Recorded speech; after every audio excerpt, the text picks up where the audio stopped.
Z različnimi izzivi se soočajo tudi drugod. Nekdaj znameniti grad Soteska je v zadnjih desetletjih neslavno propadal. Občina Dolenjske Toplice si je kot lastnica grajskega kompleksa prizadevala pridobiti sredstva za obnovo. Grad, poudarja vodstvo občine, želijo urediti v tolikšni meri, da bo del njihove turistične in kulturne ponudbe. Konec leta so tako vendarle stekla prva dela. Dvorec so zgradili v 17. stoletju, je pa žalostna usoda tega dvorca, ki je povezana z drugo svetovno vojno. Takrat je bil, požgan do te mere, da so se ohranili v bistvu samo še obodni zidovi. Občina v sodelovanju z območno enoto Zavoda za varstvo kulturne dediščine že vrsto let postopoma obnavlja Hudičev turn, največji in najpomembnejši vrtni paviljon v Sloveniji.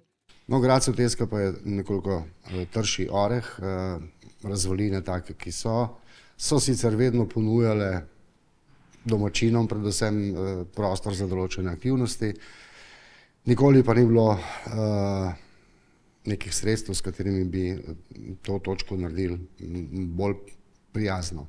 Zdaj je le prišlo na vrsto še območje gradu, ki je v slabem stanju in je bilo povsem zaraščeno z bršljanom. S projektom obnove so na razpisu kulturnega ministrstva pridobili dobrih 55 tisočakov, približno polovico vrednosti naložbe. V bistvu se prav vidi, da smo pričeli. Najprej smo z čiščenjem notranjosti gradu, predvsem veliko rastja je bilo tam, pa ga je bilo treba odstraniti. Zdaj to podrobno se vidi, kje kaj je, kje so kakšne ostaline.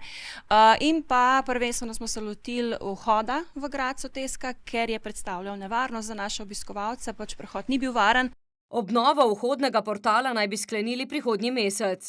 Poleg tega so pripravili celovitejši projekt za oživitev kompleksa Soteska, pojasnjuje Šterkova. Tega smo pa pripravili na Ministrstvo za gospodarstvo in šport in turizem in tam pridobili pač sredstva okrog 320 tisoč, skupni projekt je pa nekaj manj kot 500 tisoč, v okviru katerega bomo pa notranjo zgradu namenili pač kot za obliko prireditvenega prostora, kjer bomo lahko izvajali najrazličnejše stvari. Namestili bodo zaščitne ograje, da se obiskovalci ne bi preveč približali nevarnim zidovom, ki niso predmet obnove, ter uredili grajski vrt z vodnjakom. Postavili bodo postajo za e-kolesa in informacijske table. Cilj je nadgraditi ponudbo. Predvsem z delavnicami, s koncerti, ki so se že sedaj odvijali, ampak težnja je, da gremo še s temi dogodki nekoliko dlje, da imamo še več zunanjih partnerjev, sodelujočih. Tudi želja je po vzpostavitvi bara, ki se je že v preteklosti, ki je že obratoval. Pridobljeni denar z razpisov naj bi porabili letos in prihodnje leto, vsebino pa so začrtali dolgoročno.